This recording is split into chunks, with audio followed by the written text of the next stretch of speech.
Hi guys, this is going to be a quick reading on Elizabeth Taylor. I was given questions from you guys the other night. Again, it's all written up, so I'm only going to hold one card today, which is the card I chose for her, which is the Nine of Wands, which is pretty much her, basically a card of perseverance and keep going no matter what and how hard life gets. And if you know about her history, then you would see the perseverance she had to have. Oh my God.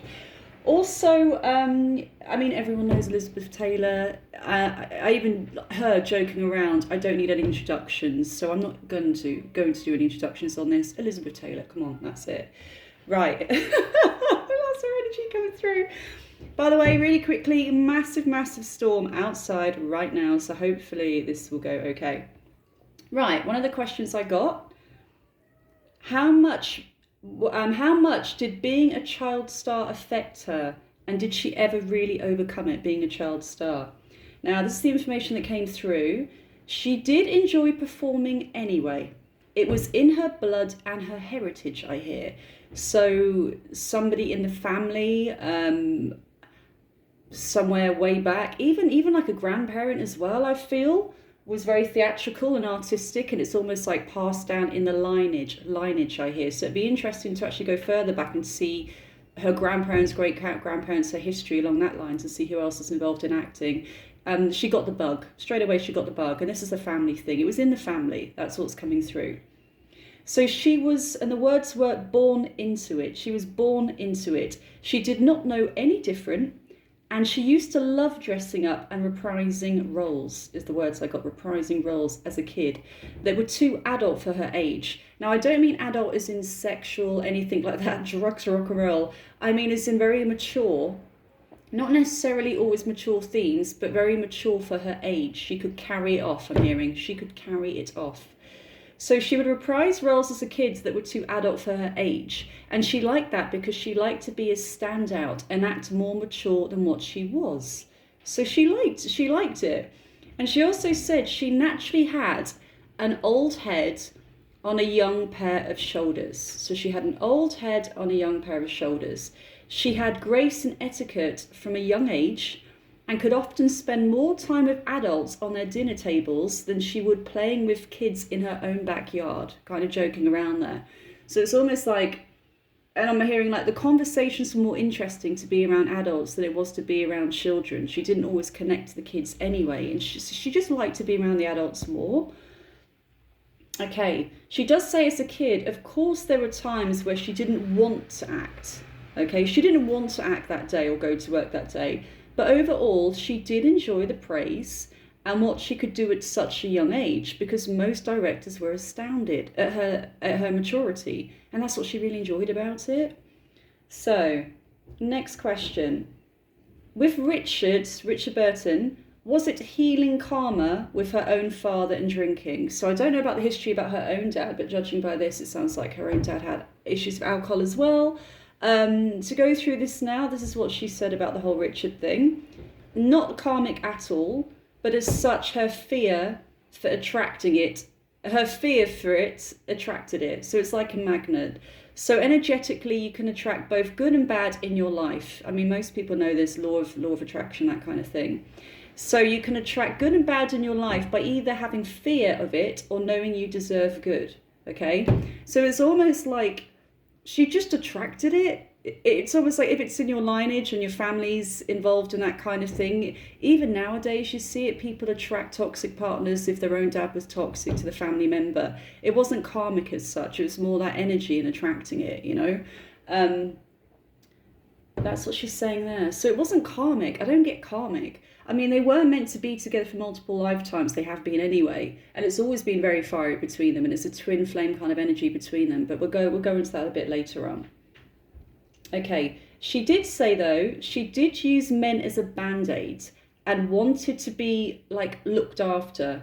And she wanted to be rescued when really she could have rescued herself. So that's almost like something that came along later life. She doesn't really need a man. She doesn't need a man. But in her younger years, yes, she did want like a father figure. She did want to be rescued. That's what she was looking for. Okay. Right, let's go down.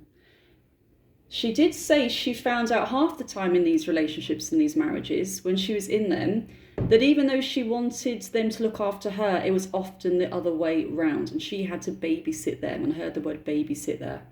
Okay, next question. Since she accomplished so much in her life and made a difference in the world, which one is she most proud of? And straight away, 2 words, her children. That's it. No more information there. Straight away, her children, blunt, full stop, done. Okay? Was Richard Burton her true love?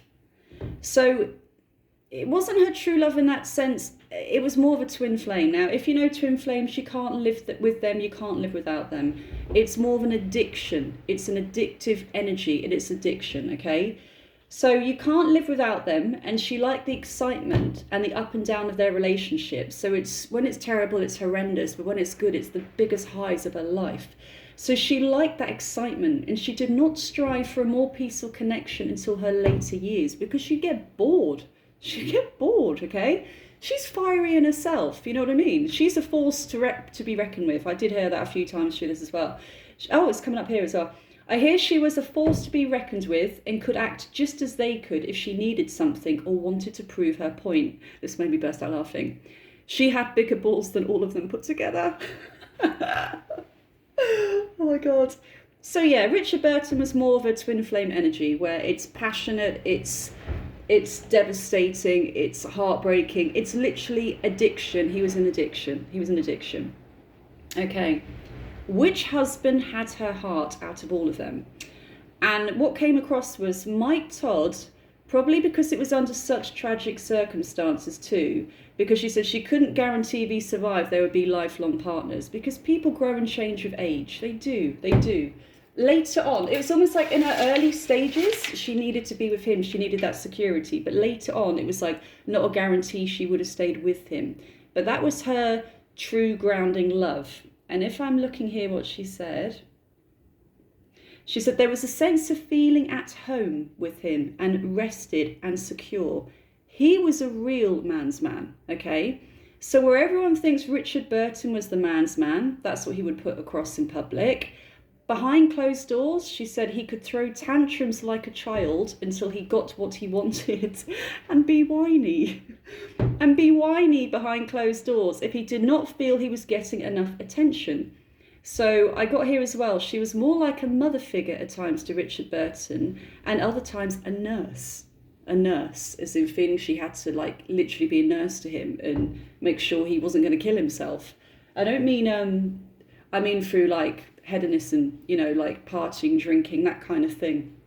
So it's almost like being a nurse to him. She didn't have that piece of him. Whereas Mike, in her younger, you know, earlier days, she did feel at peace, she did feel secure, she did feel really happy, she did feel looked after. He was a man's man. So that's what's really, really coming across there. So I'd say maybe Mike would have been a soulmate connection, like a soulmate, somebody that's going to be long-lasting, the one you're meant to marry, have a family with, all those kind of things.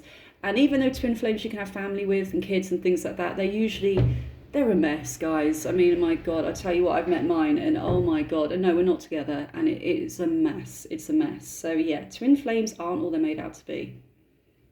Okay, and you know what? I've just looked and that was the last question I've got. You did give me a lot more questions, but I think I'm going to have to do a part 2 on this. Okay, let's just see if there's any more that you left, because somebody gave me a ton of questions here. What about rehab marriage Larry? So I think Larry was the one that was a builder and she met him when she was in rehab. I just heard straight away reliving her youth. Now, I know he was younger than her. He was a toy boy. I'm not sure by how much, but literally reliving her youth. And after everything she went through, she wanted to lighten up and have some fun, I just heard. So lighten up, have some fun, relive her youth, be seen again. And it's almost like, yes, it was almost like a rebound from all the issues she was going through. She did want to have that guy to support her that was secure. And in a weird way, even though this Larry guy gets a lot of slack for like using her for money and all this kind of stuff, they were together for a long time as well, from what I understand. It's more about, he was a man's man. Again, he was a man's man. He was stolid. He was stoic. He wouldn't take any crap. And she liked that about him. He was a man's man.